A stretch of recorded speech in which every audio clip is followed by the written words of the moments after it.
Okay, recording in progress. Mr. Harry, very, very big welcome to the show. I'm very excited that you're on. To be honest with you, mate, when the opportunity to speak to you came up, I immediately went back to the 12-year-old boy who was learning to play loosehead prop years ago. And when you're at that age and you start to look to people to emulate and people that you want to follow and characteristics that you like in people, well, at the risk of blowing smoke up your ass straight away, you were that guy for me. And so, mate, firstly, welcome. Thank you very much for doing this. It's an honor to have you on, mate. Yeah, what a way to start, mate. You've validated me for the year. So, mate, absolute pleasure to be here, mate. Thank you for having me. No, mate, it's my pleasure. And it's funny. I generally don't do a lot of research for these conversations because I really like to have – I like normal conversations. So I don't like a question and answer style thing. But I did do some reading. I did a quick Google, and it's funny. All the stuff came up. And I was like, oh, yeah. He played halfback, and then he played flanker, then went to fifth grade. So I reckon that would be a really good place to start. How did you actually go from being a halfback? Correct me if I'm wrong, but you started as a halfback and ended up playing loosehead prop in the World Cup winning Wallabies team.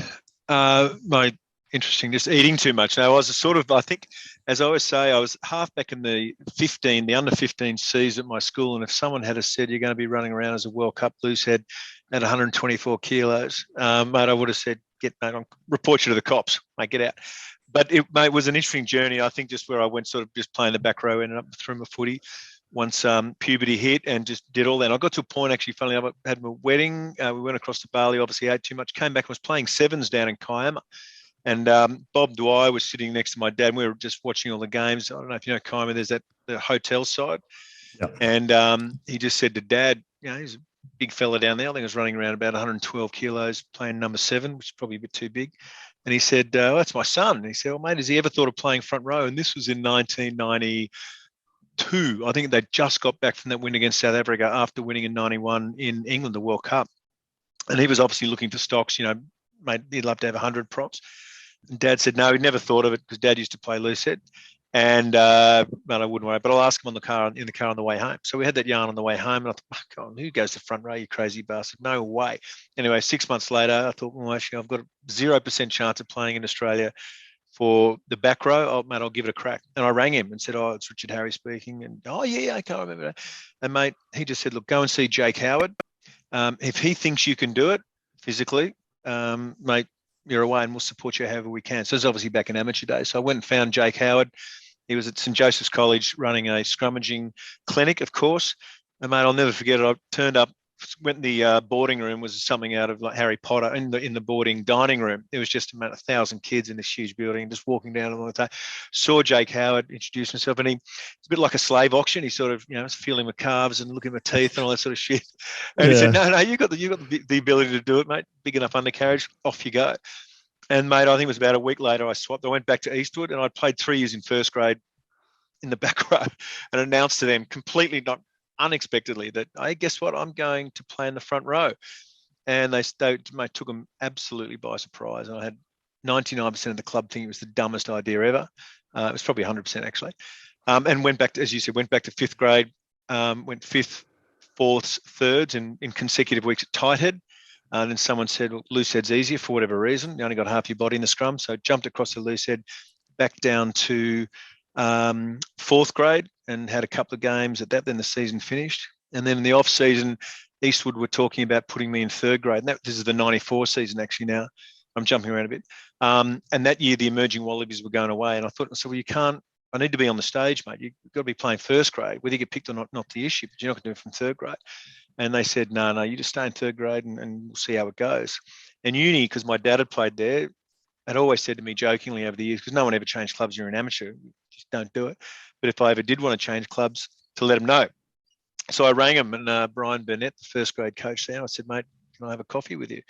And went and said, mate, can I come play with you? This is what I'm trying to do. By the end of the year, I'd like to go away to South Africa with the Australian emerging Wallabies, and I want to crack at playing first grade. He said, well, I can't promise you anything. I said, that's fine, no problem. Can you trial me in first grade? If I get my head shoved royally up my bum, I have no problem with that, but I need to have a crack. And mate, he said, no worries. And then the next night I was at training, just below St John's Oval, and mate, and then the rest is history. It's so many questions there. So, I'm coaching a Southern Districts forward pack in the Shoot Shield, and I would argue that every single forwards coach in the competition is trying to squeeze every single thing they can out of any front rower, trying to turn anyone they can into a front rower at the moment. If anyone's listening, I would want to be a front rower in this country at the moment. How old were you when you decided that? Because to me, I'm guessing early 20s. 26. So quite late on to change. So I made my debut for Australia at 28. So at that age, there's, we're all 26, almost in your prime. There's a fair bit of ego involved in all 26-year-old men. I wasn't any different. I can't imagine you're any different. How was that transition? Because playing prop is fucking hard. And tight head's even harder than loose head. And anyone that goes from the back row to tight head has my utmost respect, but loose head as well. How did you manage that in your head, and how did you go about learning how to play prop? Because going from being a regular first grader and having the foresight to go, you know what, I need to play prop, and then dropping down to fifth grade, that's quite remarkable for a 26-year-old man to see and believe and think. Mate, it was as challenging, really, but I think the first thing I did once they gave me when Jake said, go for it, what opened up was quite incredible, actually, was this whole catalogue of Wallaby representatives, old and new. The first one was, Topo Rodriguez. So I bought a notebook and I went and saw these guys, and they just started talking, and I just write notes. I was up in Queensland. I went and saw Tommy Lawton and Andy McIntyre, guys I'd never met. I got their phone numbers back in the old day with a dial phone. Ring them, so, hi, my name's Richard Harry. I'm calling from Eastwood. And just told them a 5-minute on my journey. No worries, mate. Yeah, let's catch up. Never met him from Bar of Soap, but this beautiful network. And mate, you're a prop, you get it right. So it's the same now. It is, mate. You just have a massive mutual respect because you're putting your head in shitty places. So, mate, but that was stuff. There's only so much you can write down. And then I think the best analogy is golf, mate.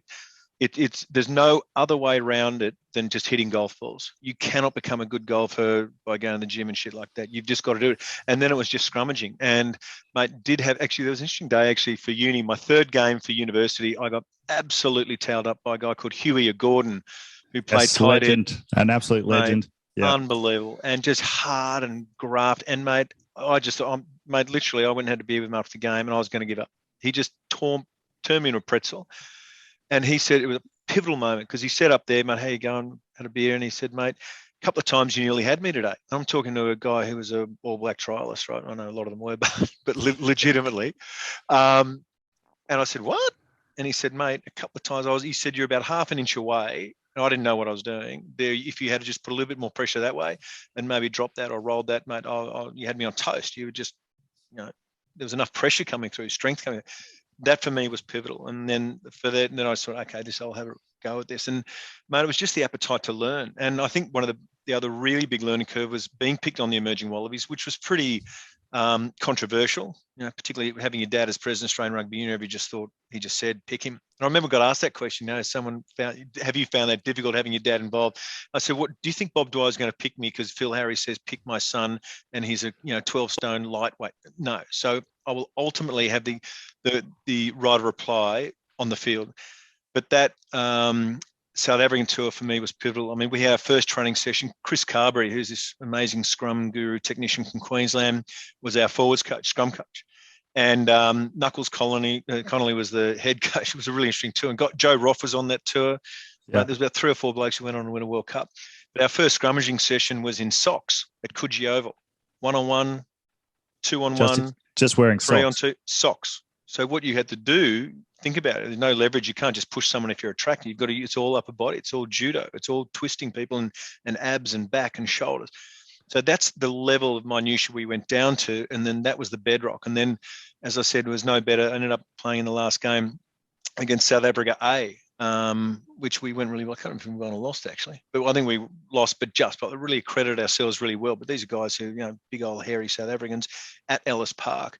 Yeah. In the game before they played the Pumas. So, and it was from there. And again, mate, just I think the other pivotal moment I will say is a guy like Alec Evans, who is just about to get inducted to the Australian Hall of Fame.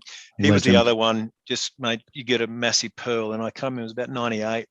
And again, early on, I was, without getting too technical, it's like, you try and muscle guys, you try and lift them and you try and bench press them out of the way. It just doesn't work right.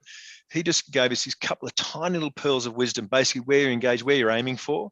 So I just come straight down the face and try and get in here. And then your grips and basically how you're rolling shoulders, how you engage, shorter binds, smaller levers, all these little things.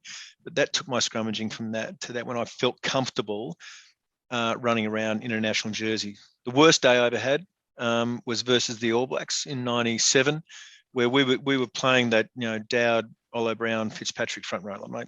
That was probably oh my God. And Olo Brown is not a big dude, right? He's not like a Marius Herter from South Africa, who's just a Massey Ferguson. Olo Brown is like a reasonably slightly shoulder slope, but mate, unbelievably technical. I remember I was just trying to, again, brute strength him out, which was just useless, particularly at loosehead, as you know, you've only got half your body in the bloody scrum. And we were defending 5 yards out from our own line, our feet.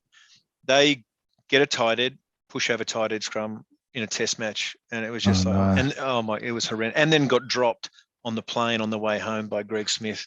So everyone else went to the carousel, got their bag, because we were playing South Africa the following week. Dick Harry gets picked up by his kids and missus and goes home. So mate, there's been a couple of really shit times, actually. But I think it all worked out okay. I was just gonna say, like, I give this advice to young props all the time. I have parents ask me, what would you give advice to young props? I go, one, get a nutritionist, get a speed coach. This is a fucking hard life if you're not into it. But the other thing is overcoming adversity and then learning and then just gradually getting better, because getting your head shoved up your ass or having a tight head push over try is bad enough playing third grade or fourth grade, let alone playing for the Wallabies. And to be able to learn from that and then overcome it to eventually get to where you got, I can only imagine that there's a lot of people that you would have to thank for that. But a lot of that's got to come down to you as well, really, because the amount of people I've seen, like I know Super Rugby guys who are built to play tight head prop, but they're loose head and they're good at loose head, so they don't want to play tight head because they don't like having their head shoved up their ass and learning that new thing. So I don't really have a question there, but I'm trying to sort of. No, mate, I concur on the last point, mate. Tight head, it's a tough role, mate. You're the strainer post of the scrum. You've got two dudes either side. You're like, and good in some ways because you've got more purchase, but as you said, it's double the trouble. Loosehead's challenging, I think, because you've only got half your body. And and I said that day against Olo Brown, what I did, again, without getting too, I tried to get more purchase across my shoulders, guess what? My bum comes out. I'm driving him onto our hooker. Dumb as dog shit. So, mate, but again, you learn. So, mate, there was a lot of resilience, but for me, I was just a bright-eyed, 26, 27, 28-year-old and was loving what I was doing. The interesting year, without crapping on too much about the negative side, in 99, we were playing for New South Wales and we played, and I was playing for Ireland. I didn't get picked. The beginning of 99, I was not in the Wallaby 30-man squad. The beginning of 99. So I thought, that's pretty fucked. What's going to happen now? Or we're allowed to swear, aren't we? Yeah, fucking that's an affirmative. Double thumbs up. So I'm thinking, that's fucked, okay, because I think, that coach at the time had his certain favourite front row, and Kearnsey wasn't in that, and nor was Bladesy. They were on the bench, and I wasn't even in the squad. Yeah. So, and I was playing against Ireland they were in warm-up games. So New South Wales, they came out that year before they played the Wallabies, and I ended up, doing my syndesmosis and just completely screwed the lower bottom of the leg. So I was on crutches for 6 weeks, rehabbed it back up, ended up coming back up through the Australian Barbarians, and then we were over in New Zealand when Australia were over there, and they did that blackout test. You remember the very first time they said everyone wear black, and I think we got dusted about 25 points or something like that. But off the back of that tour, I suddenly think, okay, fuck, you better make some changes. So a bunch of us on that emerging Wallabies, or it was Australia A actually, but you had guys like Goog Harris on it, Michael Foley was on it, who went on to pack down in the World Cup final. There was a bunch of us on that, just running around the New Zealand back blocks in, bumfuck Idaho in the South Island. But it was awesome. And it came back from that, then get the phone call, mate, you're back in the side. The next game was over in Newlands. And I don't know if no one remembers that game, but because we lost, and it was the most, mate, the Benny Hill music should have been playing. It was horrendous. I remember the epitome of how bad it was. Matt Burke went to do a kick out. So basically, Maul, gone back to Berkey. Berkey's taken a couple of steps to kick it to Buggery, and it's gone straight up Matt Cobain's ass. He kicked the ball into his own play, which is, I don't know, is that worse than falling out? But then we came back, and the game after that was the very first rugby game at Stadium Australia. Had 110,000 people. We were playing the All Blacks. Oh, mate, well, fuck, everyone had written us off, right? Yeah. And I'll never forget running out on that oval. It's the most incredible chills I've had in my body ever. It's just the sound of 110,000 people. And, mate, we just went out there. We're bloody backs to the wall and just belted the shit out of the All Blacks. And I think then that was the game running us into the World Cup. And, mate, as I said that before, the rest is history from there. But that, as a team coming back from adversity, actually, interestingly, that was in the old days of faxes. And we had our base up in Caloundra. And all these people sending faxes in, including Peter Fitzsimmons. And it was just, you guys are fucking rubbish. What the fuck are you doing? It's embarrassment to the jersey. And some bloke wrote in from Barry's tile shop up in Brookvale. Dummy, wrote his own fucking letterhead, right? I'm handing my tickets back. You blokes are shit. You're degrading the jersey. You don't season ticket. Kernsey just quietly took that fax and put it in his pocket. And, mate, after we won the World Cup, we were doing our rounds around the various capital cities. Kernsey rang him and we were all listening on speakerphone. G'day, Barry. Yeah, who's that? Oh, it's Phil Kearns from the Wallabies. Dead silence. Who? Yeah, it's Phil Kearns. Yeah, mate, we just thought we'd ring and say g'day. I'm just running, how you going with those season tickets? And the guy was like, fucking, I'm sorry. But, mate, it was beautiful. It was nice, actually, little exclamation mark to fast forward from those games, mate. Hey, that's a fantastic story, by the way. But sorry, it's a bit convoluted. No, it's right. This whole podcast series has been very convoluted. Yeah. But where I want to go. Firstly, no success happens without failure. So it's good to give young players, because I got a lot of young players and young coaches that listen to this who you only see a certain side of people, and it's usually the success and the World Cup finals and all that sort of stuff. But hearing the adversity that the team and yourself had to come through is a really good thing for everyone to learn from. What I wanted to get into, you were really on the bridge between the amateur and the professional era. Yeah, totally. And the team that you were a part of, I don't think it's an enormous stretch to say really sort of set the standard for the professional game that you see today in terms of how things are run, a full-time setup, specialist coaches, stuff like that. What was it like for you? Like, what are your memories from that time, going from amateur to all of a sudden, geez, this is my job, and I've got to take this seriously. And I imagine there was a heap of learning involved for everyone, and you were there right at that time. Can you remember what it was like? Oh, absolutely, and I did. I was trying to make the Wallabies when we were 100% amateur, right? 100%. Then I sat on the bench because Dan Crowley rucked Josh Cronfield's head the week before, so he got punted. Mark Hartill went up, and I got put on the bench after about 4 games for New South Wales. And I'm like, holy shit, mate! Lord knows how I would have gone if I got on, but I didn't get on. But it was the 100th Test versus New Zealand. It was a really big day. The next day, we were staying at Park Royal here at Darling Harbour. The next morning, the whole squad gets dragged, and that was when all the Rugby World Cup, the World Rugby Corporation stuff was going on. So like the pajama cricket type alternative. Yeah. So there was all this stuff milling around for weeks and weeks and weeks. So finally, Rugby Australia got their act together. So the day after that Test match, they invited us all into the room, the squad, and said, right, you're all paid. Here's your contracts, what you've got. So it was like, holy fuck. It was about 5 times what I was earning in my job as a TUI's sales rep. I'm like, oh, shit. So, and you had to blink twice. So I can play rugby full time, and I'm getting paid this. Mate, where's the camera? It was very surreal because it went from, as I said, it was a complete revolution, not an evolution. So it was amazing. Anyway, that all went down. But it was so funny. I still wasn't sure if it was real. I said to my boss, can I just stay here? I'll work for free, but I'm just not sure where it's going to go in a year's time. And he basically said, fuck off, mate. You're either full-time or no time. So, okay, well, that's a millisecond. Go fuck yourself. So went to professional rugby. And Greg Smith was our first coach. God bless him. And he just was always used to Tuesday, Thursday night trainings, and you play on Saturday day. So to be professional, he was just going, what the fuck are we doing? I remember one time it was a week of a Test match, and we just went down to Queen's Park, and we got out, we trained, and we all get strapped up, the rigmarole, warm up, ran some line-outs, just ginned around, played some touch footy or something like that, got back in the bus, and he said, what was that all about? And he goes, oh, well, I didn't know what else to do, so I just thought I'd get you out and train. Like, said that to you? Yeah, it was a bit, so he was cottagey, right? So first one, but mate, he ended up fucking bloody brilliant. He was a good man. RIP. Then Rod took over, and Rod just went turbocharged. And what Rod did, mate, brought all the CEO nous into exactly and built that setup that you're talking about. He had a very rough run. His first introduction to the Wallabies was our tour of South America, so Argentina and then Scotland, England and Scotland. And mate, I think we won one and lost one against the Argies, which was unheard of. Mate, that was a really tough introduction. And that's when he said, right, no way. And he, to his credit, he just said, fuck you guys, we're still half professional, half not, And he said, no, we're going full professional. So that's when he came up with the Caloundra base camp, this and that. And, he'd get specialists in. He got Aussie rules guys in to be specialists on kickoffs. He had this theory that if you're doing a 22, how do you do a 22? What's the opposite of how you do a 22? So we'd break it down, do the stupidest things and get somewhere in between. So that's how we analyze. And I think the biggest thing I take away, which I use in work now, is if you're the boss and you're the CEO, your job is to create an environment. And Rod did that. He had so much talent in there.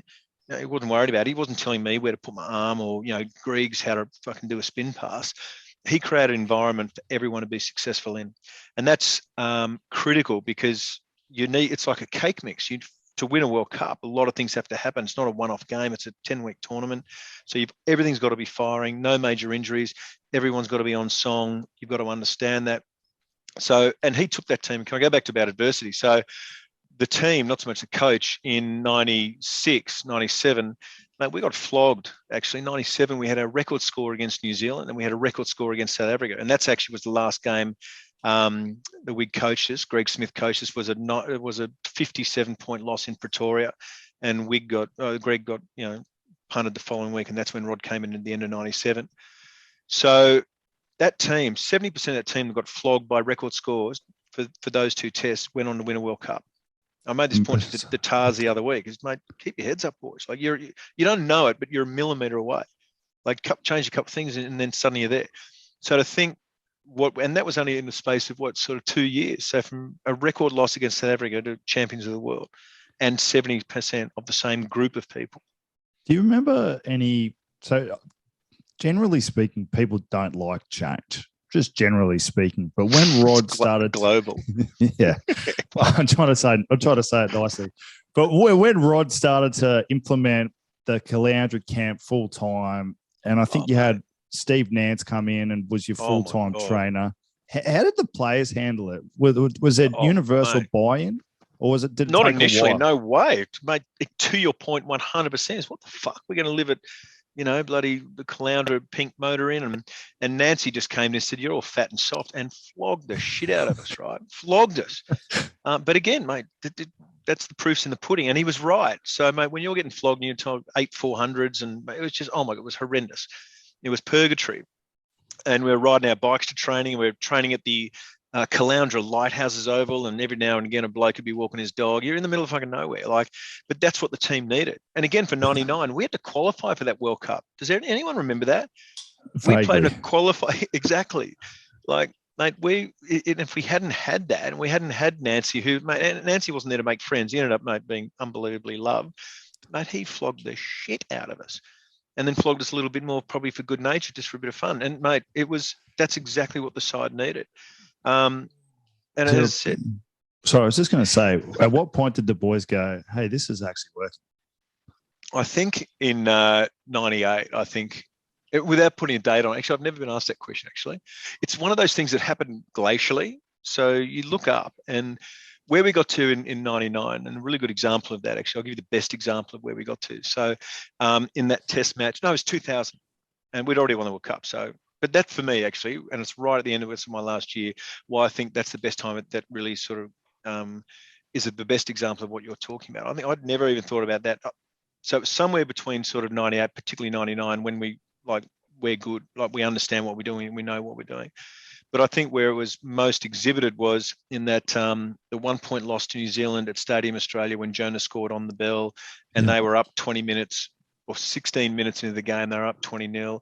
And the calmness in that side was, beggars belief. You're 20 points down against the All Blacks, going to be 60-0, you know what I mean?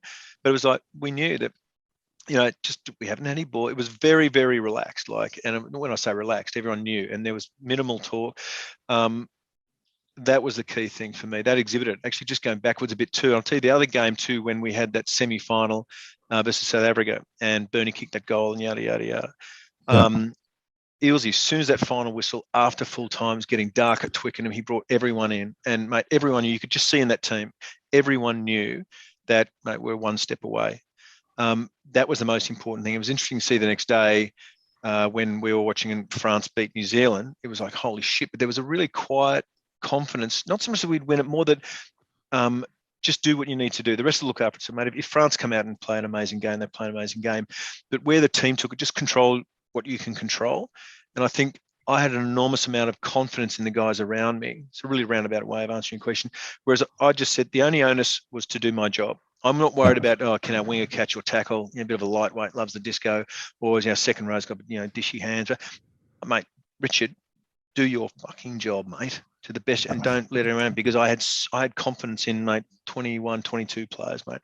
And that's where we got to that next level. I guess going back to the first example, like, everyone just knew that, mate, there were high quality people around you could do the job. And then that takes you to that +1, that synergistic type stuff. Did you guys really get on the piss the first day you got to Ireland for the World Cup? 100%. What was that like? That was funny. It was good. But that's game. Do you know the story? So it just came to me then. I remember reading the book where he got I think it was Rod McQueen's book. You guys got a couple of kegs of Guinness, and he said, "We're not leaving until we finish." He didn't say it. No way. He was. Wasn't him? He was in his room going, "What have I created?" Because what happened? So we had 36, and again, the team knew when to turn off and knew when to turn on. That's the quality of fucking professional. And we're still sort of a bit amateur. We'd all play in the amateur days, so we still had that gene in us that hadn't been belted out of us, like breathalyzers and no alcohol after games. So, mate, you'd have a Big Mac at 3:00 on a Sunday morning.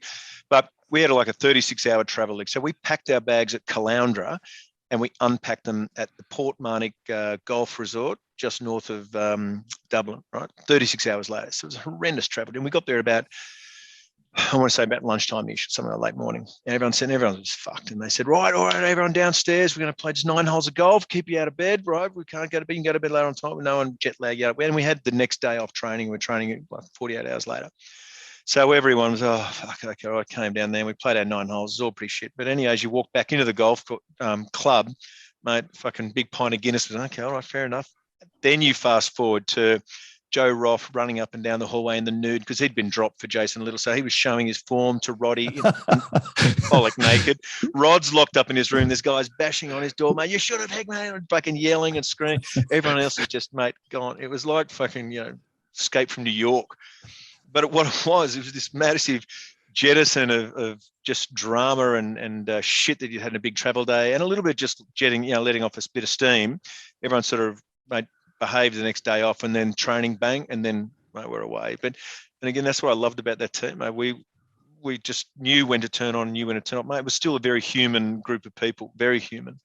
I've got a theory that there's the Bears and the Broncos balance, and you've got to have a good balance to make a good team. And I think at the moment, it's with professional sport and social media the way it is, it's probably more the Broncos than the Bears. But I think if you can get that balance perfectly, that's when you tend to get that kind of success that you guys got. Was there any? I mean, obviously 99, I'm sure you've talked about it to death. I saw this great photo of you online kissing the World Cup, and I can only imagine what that felt like. But are there any significant memories from that trip, maybe away from the game, that stand out to you, the support? Because definitely to me, because at that time, I remember exactly where I was and exactly how I felt the moment you guys won the World Cup. And, I was a young man then, but what was it like for you? Is there anything that stands out? I've got two parts to that. So initially it was surreal. It was surreal for about 8 weeks. Like, it was just bizarre. So when we won, and I'll come back to the second, you go in the dressing room and, mate, you're feeling the World Cup, Daniel Herbert, world champion. So Herbie's going out, Jason Little, world champion. It was just, mate, they're the most beautiful moments. And then obviously we had a big dinner that night. Then went back to the hotel. I mean, it was just going off, because most of the team were going home. But there was a bunch of us, probably 10 or 12, who were staying on in Europe for about 2 weeks. Because then we had to get back to like Parliament House or something. It was our first gig. Then it was about 4 or 5 weeks of, cavalcades and that stuff. 24 hours later, almost to the moment, Jason Little and I and our wives were sitting in a tiny little cafe in Paris. And I'll never forget, I looked at him and I said, fuck me, mate, we've just won the World Cup. It was just starting to sink in, just then. And he said, mate, I've already won one. played in 3-1, so go fuck yourself. But best moment for me. As I said, my dad was still the president of Australia. So picture this, you've just won a World Cup after that. And I was only given a plain one. So for me, it was like, I'm never going to be a Jason Little or like the boys now playing in 2 or 3, 4 out of Ashley Cooper. That was it. And fucking, I knew that. So, mate, it was just unbelievably euphoric, incredible. And so we all lined up, you get up on stage and you get your medal. So First person's hand, you shake, Queen. Second was whoever the president of World Rugby was at that point in time. Third person, my dad on stage. That's pretty cool. Mate, and I've got a great photo where just holding each other's heads. Mate, unbelievable. Mate. So lucky. Mate, I'm tearing up thinking about that. Mate, I cried at the drop of a hat, mate. But just so lucky to have that, and people might think it's a wank, but to be able to go and see my dad and mum before a test match, then jump on the bus and see them after. So as a dad now with, 4 kids and 3 boys, Christ, I mean, that was my absolute standout moment in my entire rugby career. Actually, standout moment in life too, probably. No, very lucky. I could only imagine having your loved ones there at the best possible moment, and they're on the field with you. Third person on the dais. It was wild. It was so wild. And then walking around that slow walk, and mate, brother-in-law and sisters and friends, they all rushed down. It was surreal. And it's the only way I could describe it for quite a few weeks. And then the beautiful thing about it's in your kit bag. No one else can ever take it out, no matter what happens. Just very lucky, mate, just very lucky. Because as I said, a lot of things had to go right for that to happen, a lot. And it's a cake mix, and the tiniest bit too much salt, too much sugar, it's fucked. And it was just, a big chunk of it is luck. Control the controllables and made the rest to look after itself, whichever way. What was it like coming down from that? Because I can imagine, in any moment of anyone's life, but particularly an athlete, you win an Olympic gold medal, you win a World Cup final, you've had the highest of highs, and then you got to go back to your day job. What was, can you remember what that was like? Going back to training and going, because I imagine it would have been the Waratah preseason was the thing you went back to. And you're like, bloody hell, I've just achieved everything. Well, what do I do now? Like, what was your feelings at that time? There was definitely no downer. It wasn't like the morning after a big night out. And because we had that wave that we rode for quite a while, and you was just constantly getting remember lunches and dinners and, town keys and shit like that. I think by the time we got back, and a bunch of boys did retire after that. So Kearnsey and Bladesy particularly. But I just wanted to have 1 year, and I was getting towards the end of my career. I knew that I wanted to have 1 year's playing as a world champion. Yeah. And that was really special. That year was amazing when we were world champions and playing in this environment where, mate, we ended up having every piece of silverware we'd played for in 2 years we had in the cupboard at Mount Street, right? And it was just such a pleasure to be, and it is to this day, mate. We get together now and we're just old hacks, but the group of people were so special and the environment was so special and what we achieved was so special. And as I said, still, and just talking about today, I'm very lucky. So for me, there's never been a down day in all regards to like thinking about it too deeply, other than just how lucky and joyful it is, mate. That's got to be, in the days of social media and Instagrams and Facebook and YouTube and all that kind of, let's just be honest, crap. To have that in your memory, that's got to be, you've had that experience. That's got to be an amazing thing to look back on in your life. Why did you decide to retire? Were you just done? Did you have injuries? Tell me about that. I think I was just done. I've got really short attention span, so I'm amazed I've been talking for this long. But I just think I just felt like I wanted to move on. I mean, there was part of me, why don't you stay around for the Lions? But I was and still am a big believer in retiring or doing something for the right reasons. And to stay just back for the Lions was like, nothing's guaranteed. And I just felt I wanted to go on the next chapter. And I'd been doing some work experience and those sort of things away from rugby, which I was really, really stimulated with. And, mate, I had my I had 3 kids when we went away for that last game, or the second game against the All Blacks, which we won with Ilsey's kick. Mate, what a series that was. Jesus Christ. Talk about kicking yourself. Fucking, that was unbelievable. Actually, I'll tell you about that game. Just, mate, that was my last game versus the All Blacks ever. So we'd lost the first game. So back in those days when there was only 2 Bledisloes, if you got 1-on-1, whoever had the Bledisloe retained it. And it was about 3 minutes to go. Our feet to scrum on our line. So, mate, fast forward to the career. In my first game, we would have got a tight head pushover, but we retained. And I remember saying to the ref, Jonathan Kaplan, and I said, mate, how long to go? And he said, 2 minutes or something like that. And I thought, oh, fuck, how are we going to dig our way out of this? And I remember stopping and looking just before we pat the scrum. I looked around Wellington Stadium just to look at, yeah, okay, fair enough. We lost the All Blacks. I lost the Bledders on my last test. That sucks. Anyway, bing, bang, bong, bom, bom. We're down the other end. Then we get penalty, and Ilsey kicks the goal after full time. Mate, the biggest example of what that meant, you look at the photos, mate, we'd all fucking, won lotto. Like, it was because for me, we'd snatched the, elusive victory out of the jaws of defeat. Mate, that was one of the most pleasurable wins. And I think it coined that started the joke of how do you get a champagne cork back into a champagne bottle? Ask any Kiwi. That was the day, because they thought they were in it. Mate, we were talking to guys at the airport the next morning, and someone said there was this like 70-year-old granny came and grabbed his Aussie scarf on the street as they're all exiting out, stamped on it like a cigarette butt, mate. They were not happy. That was a beautiful thing. And then we went to South Africa the following week and won the Tri-Nations for the first time. So those 2 weeks were phenomenal. And then I came home, flew home on the Sunday, 4th child born on the Monday night. Thank God my wife held him in. And then, mate, the following Monday, I was in a suit sitting at a desk behind a computer, which I couldn't really work, at a full-time job. What was that like? That was weird. That was strange. Thank God I was working with guys who fucking love footy, so it was reasonably relaxed to start off. And it was a new industry for me. I'd never done it before in real estate. But it was good, but that's what I wanted to do. As I said before, mate, I wasn't half lying. I got a short attention span. I was really keen on getting into that chapter of my life.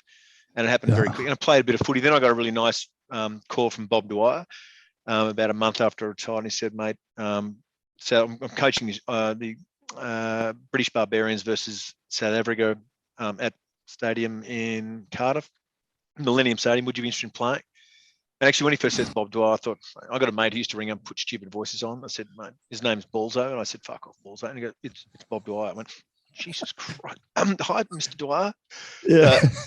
That was one of the coolest tours ever, mate. The black and white side. I can that only was imagine. One of the greatest rugby weeks of my life, mate. Training was just basically running moves and mucking around. So, and you'd Lawrence Delalia, this and that, mate. There was 5 Kiwis, 5 All Blacks, 3 Englishmen, a couple of Welshmen, some Pumas. Mate, these blokes, you just fucking South Africans, mate. It was unreal and so relaxed. And, mate, to play in that jersey, that was, mate, so cool. I loved that week, actually. You talk about the Bears Broncos balance. The Barbars, the Bears is up here, and the Broncos is way 100%, down here.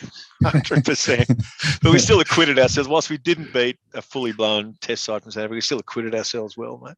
Mate, awesome. The highlight of my, playing career was Aussie Barbars tour to Palmerston North in New Zealand. And I don't know if you've ever been to Palmerston North, but when I tell people that it was one of the best weeks of my life, they laugh at me.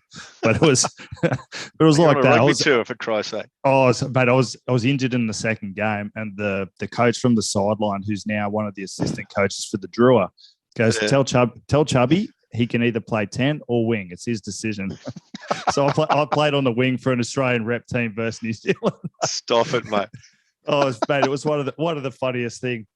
But I guess one of the other things I wanted to ask you, mate, is you're on the board for New South Wales Rugby. Yeah. And that's very interesting to me because I've never actually spoken to a board member. And just to see what do you guys actually do? Like, what's the job? And I can imagine that this year's been far more enjoyable than the last couple of years. Yeah, interesting. And I sort of, just to give you the segue into how I got on it. So I sort of got on the high performance committee. I actually went for the job at Queensland on the board there, hand up for that, unsuccessful, to replace Brett Robinson. But anyway, I thought, fuck, this is good. All my kids are old. They've left home with uni and blah, blah, blah. So I've got a bit of spare time. Mate, I love rugby.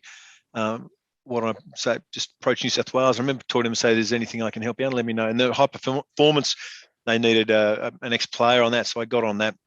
So I was actually, whilst I wasn't on the board at the period of time, so the whole drama through last year and stuff, so involved with that, which was difficult for everyone. Yeah.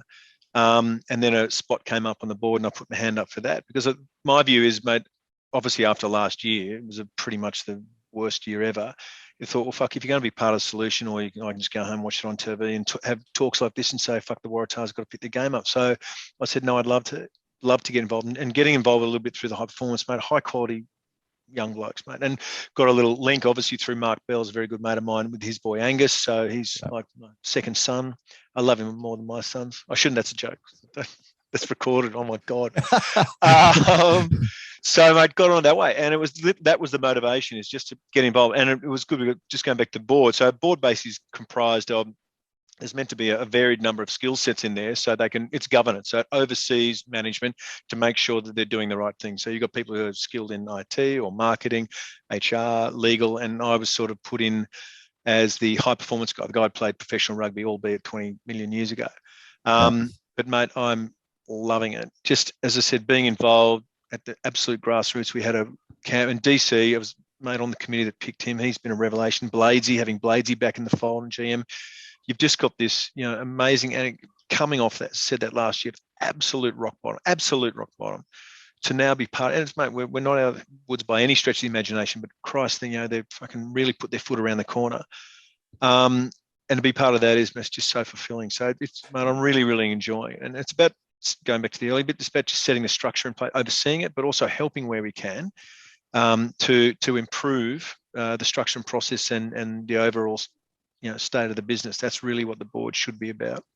What's the process like in selecting a coach? Because I couldn't imagine with the Tars, like, I'm just going to be really honest, coming from a Shoot Shield perspective, seeing one of our own go on to be the head coach of the Waratahs has been a huge boost for the entire Shoot Shield community, because to us it says, hey, if we go well, we can actually be in our state team.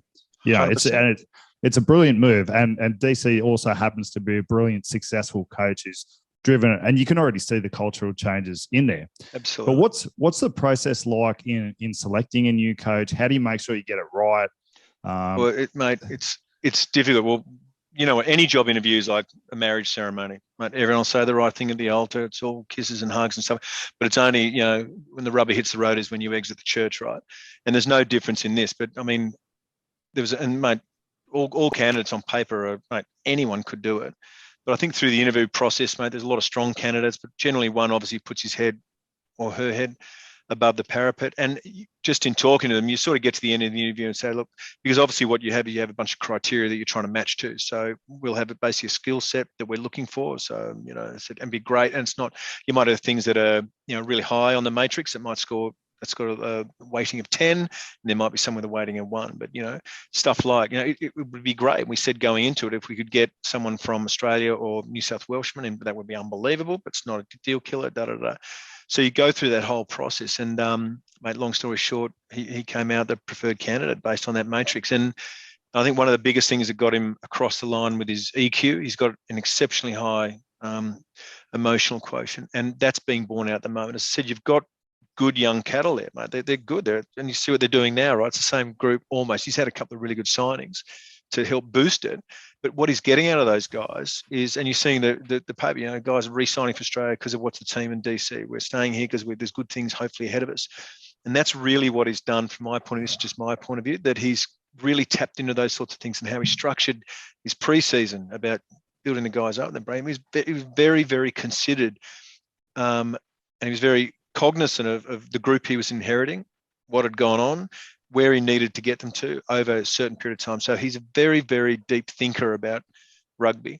But I think for me, the big thing was he understands how to deal with men and groups, and how to drive those groups and bring them together to get that X+1 outcome.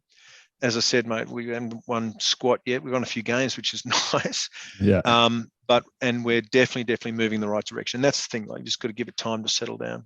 Well, yeah, I've had this chat heaps on the podcast, because I've talked to a lot of professional coaches, and coaching's a funny game, particularly professionally, because you almost inherit a team, and then you've got a period of time, absolutely, 100%, to progress them, and then hopefully you can get enough success within that period of time to keep your job, and then keep the improvement role. Mate, it's hard. Everyone's got a 3-year contract till they don't.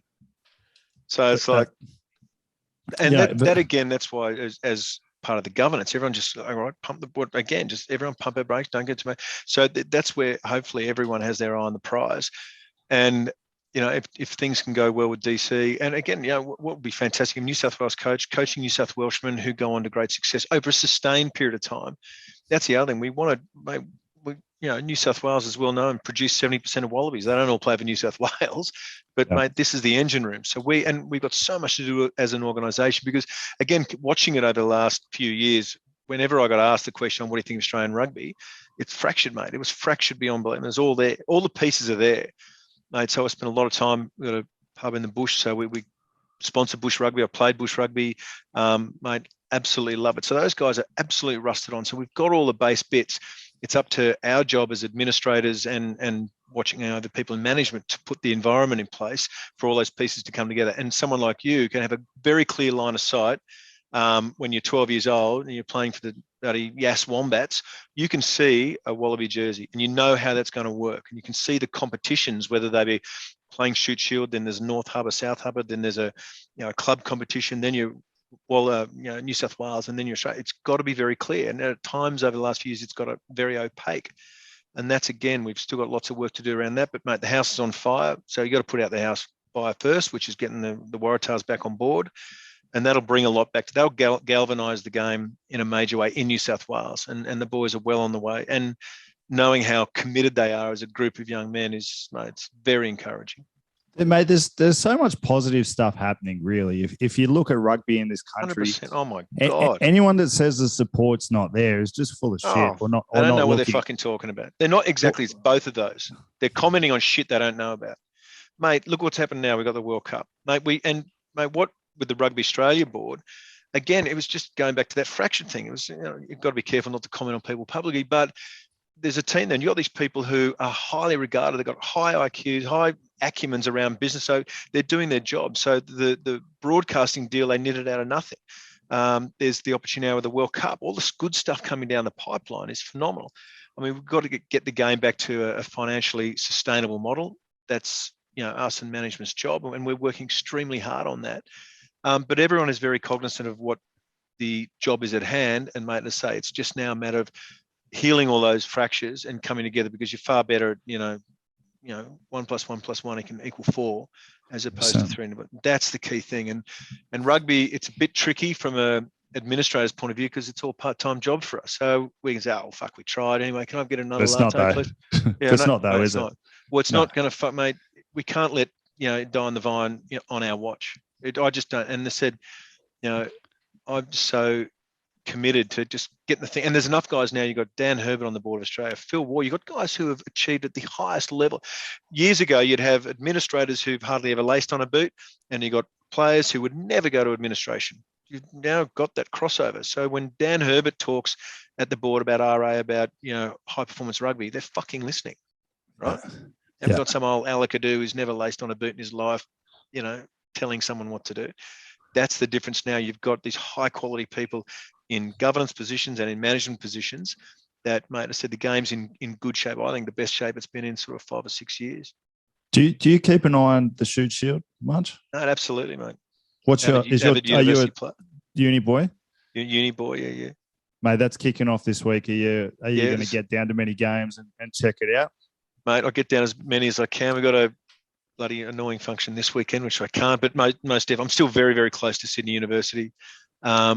You know, is obviously he's still got a couple of connections there through Angus, and his brother Huey is playing there now in Colts. So, mate, love it. And the Shoot Shield is just, mate, such a huge fan of it.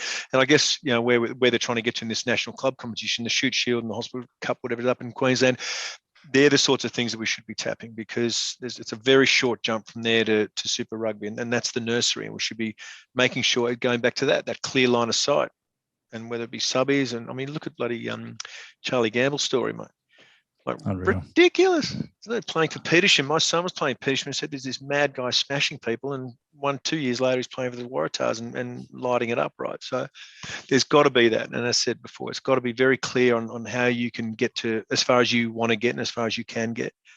And mate, very, very passionate and bullish about it. So I think we're in good nick in regards to we've got the right team around it on and off the field. And we've got a clear line of sight on where we want to go to make the game sustainable. It's just a matter of bringing those last few bits together. Mate, there's so many good stories. I'm good mates with Jed Holloway. Played the Southern Districts with him, and considering where 2 years ago he thought he'd never be back, now he's captain of the Waratahs. At least at the moment, he's knocking on Wallaby doors. That's an amazing story as well. And there's just so many in the game that I think we need to tell. And there's a lot of positivity, mate. And 100%. Mate, that's all I had for you. Dick, this has been an absolute pleasure, mate. Thanks, mate. No, I've loved it. As you can tell, I chat away a lot, mate, when I'm excited. Mate, a very, very easy podcast for me. Digging into some old memories and that was a lot of fun, mate. I really, really appreciate it. Thank you, Chubby. I really appreciate being part of it, mate. As I said, look, bottom line, we are in good nick. We're going in the right direction. So, mate, everyone just get on board. Absolutely. Mate, great way to finish. I reckon if Sydney Uni play South at Sydney Uni, let's have a beer. Definitely on me.